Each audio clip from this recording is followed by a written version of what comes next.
Okay, hello my little researchers. What I've got for you today is hopefully a brief video on some search engine search sites and techniques that you can use that's hopefully going to expand the information that you are able to collect in regards to your research project topic. Most of you obviously know how to use Google, and that's probably the first place that you go to when you jump onto your laptops, but there are a lot of other options out there, and I want to explain what some of them are. I want to show you a couple of them and talk a little bit about how they can assist you in your research project. So let's dive right in. Okay, this is a post that I found on Facebook just recently. Someone's posted this amazing photo of this amazing library, whether it's real or not, I don't know, it might be AI generated. However, as it says there, Google is so powerful that it hides other search systems from us, so it's correlating the library to Google, obviously. We just don't know the existence of most of them. While there are still a huge number of excellent searchers in the world who specialise in books, science and other smart information. Keep a list of the sites that you've never heard of, and what we have here is a list of some sites that are specialist search sites. So refseek.com is an academic resource search. There are more than 1 billion sources that it can access, including encyclopedia, monographies and magazines. Now, one of the issues with refseek is that when you go to access it, you will find that it's blocked. So that's one that if you wanted to have a go at, you would have to have a go from home. However, some of these are available to you. For example, worldcat.org. Now the .org is interesting. It's not a commercial site like refseek. Being an organisation, it's already letting us know that it's quite possibly a independent site or an organisation, not run as a commercial venture. So this is a site that lets you search for the contents of 20,000 worldwide libraries, and you can find out where rare books and things are near you. However, you can also, if I go back there, you can also just search worldcat.org and be taken to the correct website. I'm going to accept cookies, and you will find it's actually a very simple site to utilize. This is the home page. You'll see that it says that I'm in Moonta, but if you go to the list of libraries, it'll tell you where the libraries nearest you are. It doesn't list our Moonta library, I'm not entirely sure why, but the Kadina library is listed there as being the closest one. Interestingly, it obviously doesn't take into account the fact that cows across 75 kilometres of ocean, and it takes a lot longer to get there than, for example, somewhere like Balaclava. It does tell you that you can access the library catalogue for the Port Pirie Library online, so you could go and search their library specifically. But all of these other libraries may have sources of information that are relevant to you. Sorry, I should have said a couple of other things about this one back here, and I'll come back to the WorldCat in just a minute. If you scroll further down past the actual post, you'll see down here in the comments section that someone has made the point that all of the things that you can find here you can actually find on Google, and it's quite an interesting read to see the replies and the discussion that's come up with regards to that. Some of the things that are mentioned include again other types of search engines, including one called Brave, which you can access by downloading their browser. DuckDuckGo is another one that you might have heard. I know Miss Peters likes DuckDuckGo, but again at the school that one's currently blocked, and it's one that you'd have to go outside of school hours to be able to access. One of the things that concerns a lot of people in these types of conversations is what's called the algorithms that Google uses. Now, I don't know how much you guys know about algorithms, but for example, if you have a tendency to interact with a certain type of information online, Google's algorithms actually set up to be able to amplify information of that particular type or kind or leaning. So for example, if you were interested in American politics and you were searching up Donald Trump and the whole election was stolen from me, scenario that he's spreading, big lie type thing or whatever, Google would actually then start putting into your news feeds through things like Facebook, through your search engines, at the top of your search returns, etc., information that amplifies that. So whether you believe that or whether you understand that or not, it starts to be more prevalent in the information that you are seeing, which can then kind of lead you towards having a particular point of view. So algorithms are incredibly interesting. Google doesn't actually let people know too much about their algorithms and how they work, but they can steer you in a certain direction, whereas a lot of these other types of search engines like Brave, like DuckDuckGo, and obviously library catalog is not going to do that, so it can help you get a much more reliable, valid and credible return for your searching, if that makes sense. You also should understand that with regards to Google, that there are paid posts. So you might be looking at, for example, orcas in captivity, and the first couple of returns that you get might be from organisations that actually pay Google to be at the top of the search string. So you're more likely to click on them. They get more money through advertising because people go to their sites more often, etc., etc. It's a nice cozy little situation that they've got going on there. But it doesn't always mean that you get the most reliable, valid or credible information. Sometimes you actually need to go to page 5 or 6 or whatever of your search results before you find what you might need. And again, things like using the related searches can help you refine what you want to refine what you want to find. And also don't forget the options across the top here. All of the people also ask type stuff and whatever as well. That stuff I'm pretty sure you already know about. So let's go back to the World Catalogue one. So one of the things that you can tell about this one, it's a .org one, so it is not a commercial site. It's not set up to make money. The library's near you. I've explained that just briefly. If you go to topics, you might find that there is, your topic might be under sustainability. You might be able to click on that and it will take you to a range of information. If, however, you've got a specific topic that you would like to explore, there's the search bar at the top here. But what you can also do, there is a brief help guide down here on how to use worldcat.org for school research. It's simple tutorial type stuff. It tells you a little bit about how it works, tells you about some of the formats that you have available to you. Open access materials are available for you be able to access the whole article or the whole journal or the whole video or whatever it happens to be online, so that you don't have to go elsewhere to find it. And in some cases you may find that you need to find the actual library where it is. Now, for example, if I go up and search in here for orcas in captivity and see what we get, one of the things you should notice are these filters over the side here.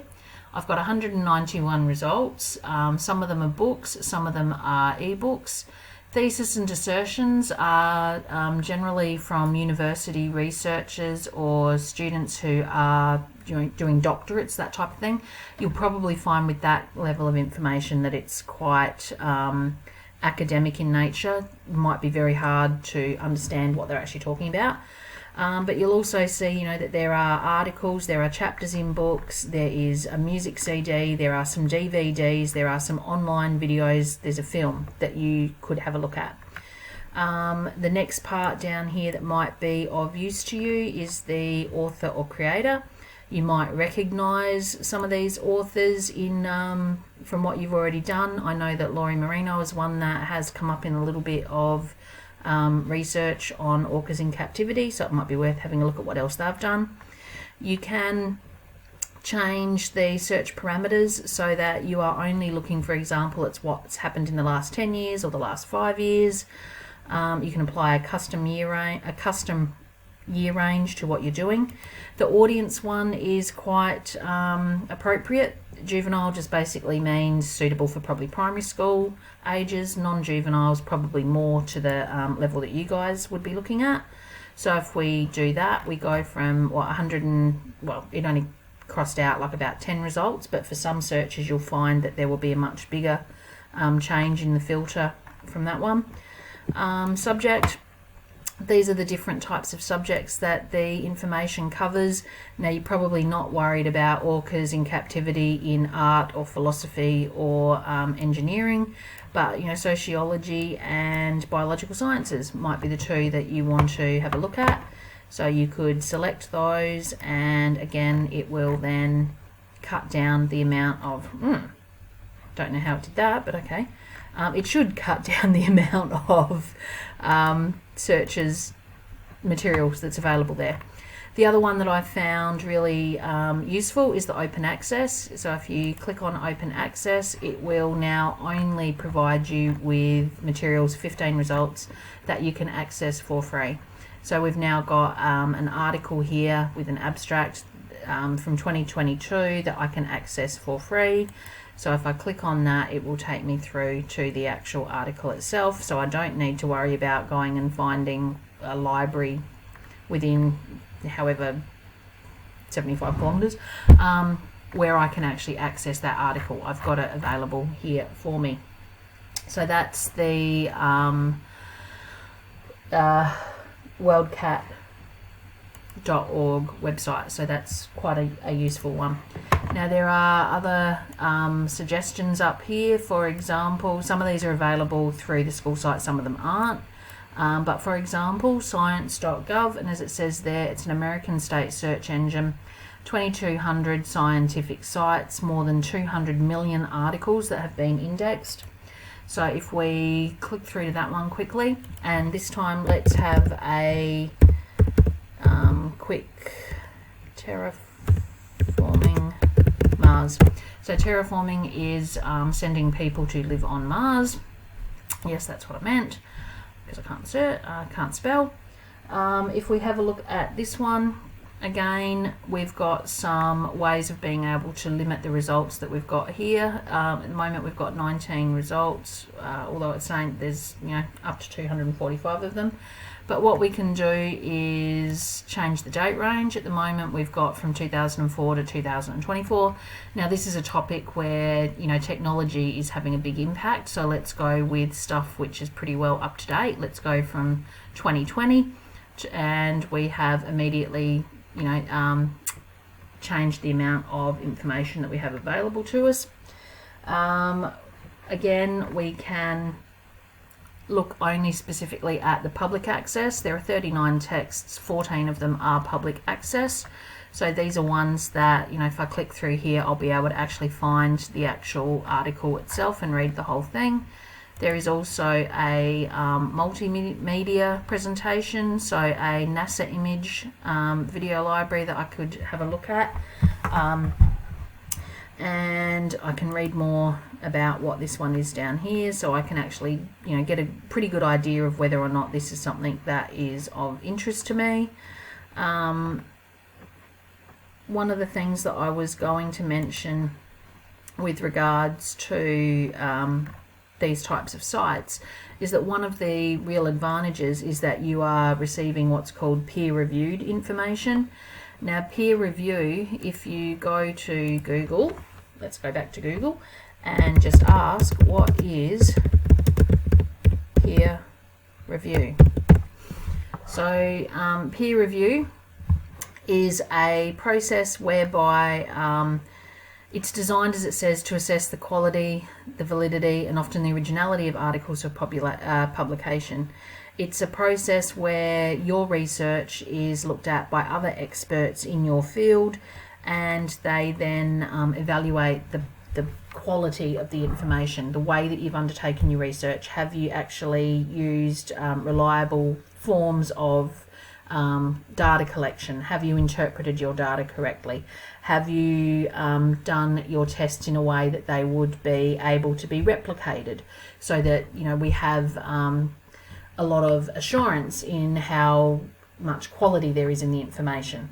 So peer-reviewed articles and information, particularly if you are doing something of an academic or a scientific type background, would always be a preference. Another example of what you might be able to do, let's go to the WorldCat one again. So worldcat.org.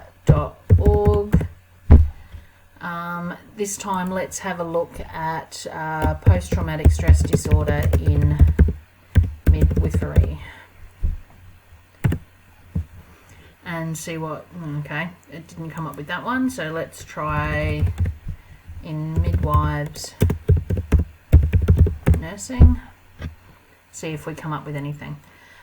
So we've got 99 results. Let's see if any of them are openly available through open access. So we've got 30 different results.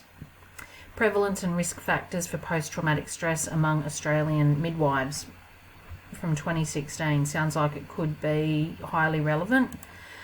Midwives frequently exposed to traumatic birth events, which may place them at risk from developing post-traumatic stress symptoms. Sounds like it would be a highly relevant source, so then I could access that there for free. Again, from this kind of thing, I can tell the search engine that I'm looking specifically for a book, or I'm looking for downloadable material. I can have a look at who those authors are. With regards to the authors and checking on your authors, you do want to make sure that the authors that you are accessing are, as much as possible, experts in their field as well. As I mentioned earlier, the one from Orcas in Captivity, there was an author that I recognised, as I'd seen them through some of the other research that I did into this topic. You can generally click on the authors that are listed within most of these publications, and it will show you what type of information this person has been contributing to. So we can see here that this particular author, Dominic L. Cram, has got 3 articles here that have all been peer reviewed. Ecology and Evolution of Human-Wildlife Cooperation, Safeguarding Human-Wildlife Cooperation. Just scanning that really quickly, it looks like this person obviously works within the area of ecology and animal-human interactions. So therefore I would suspect that information that they are writing is based on a reasonable amount of expertise in this topic, and I would trust what they are doing. If they are if they are a journalist for a newspaper, then you would assume that they have been and checked all of their sources for reliability, that they have done these background checks themselves, that their quotes and their statistics and things are all correct. However, you do need to be aware that newspapers are generally money-making businesses, and there is not as much money being put into that type of fact checking as there was at one time. So don't just trust something that a journalist says, or don't just trust something because it was on the Channel 9 news or whatever it happens to be, or because it came from the ABC or whatever. Do some of your own checking to actually make sure that the information is correct. There are also fact-checking websites, so you can go to again, fact-checking websites. I can't think of the one that, there's an Australian one. Snopes is one which is known to pretty much worldwide. The Australian National University fact checks the news. So if there are statistics and data and things coming out in the news, you know, it might be something to do with whether or not Indigenous land control techniques of burning are actually advantageous in Australian bush. You might be able to find, you know, that might have been in the news of late, and you might be able to find a fact-checking article or something from that one there. Probably the best known one in Australia is the ABC News fact check site. There is also a university one, I can't remember what it's called, factcheck.org.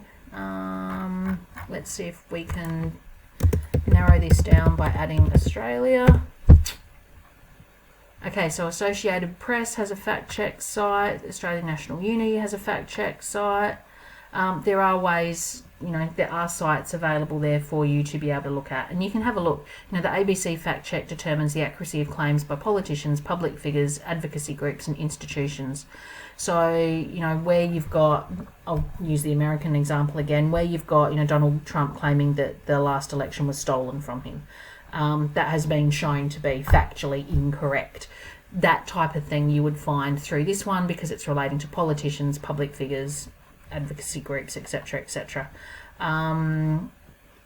You might have to, you know, try a couple of them until you can find one that is about the information that you want.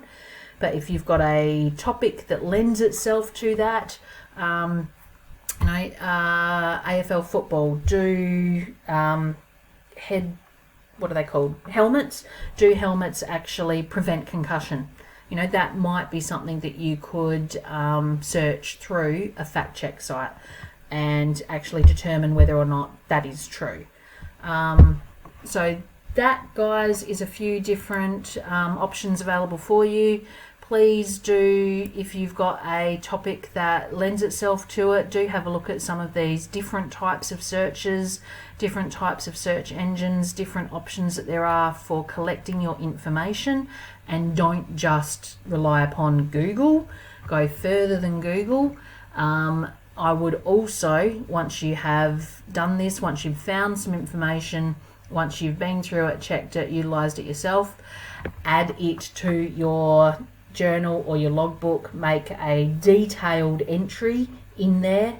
You know, spend 10 minutes actually going through, I went to this website and used this type of searching, I don't know, what do you call it, searching techniques to be able to find this particular information, and I found this to be really good, really useful, really unhelpful, really whatever it happened to be, because, and it is the because that you need to explain, because of, you know, I could check the author, I could check the credibility, I could find it up to date, I could narrow it down to somewhere that I could access, it was publicly available, so on and so forth, it was peer reviewed, and I understand what this means, okay, all that kind of stuff. So that's actually a bit longer than what I was hoping to make this video. I'm sorry for raving in your ears for so long, but hopefully there is something in there that is going to be of use to you. I would really like to see everyone in their logbooks, in their journals, talking about some search techniques and some searches that you did, some information that you found using something other than just Google, okay? So that's it. Please do go further than Google. Bye.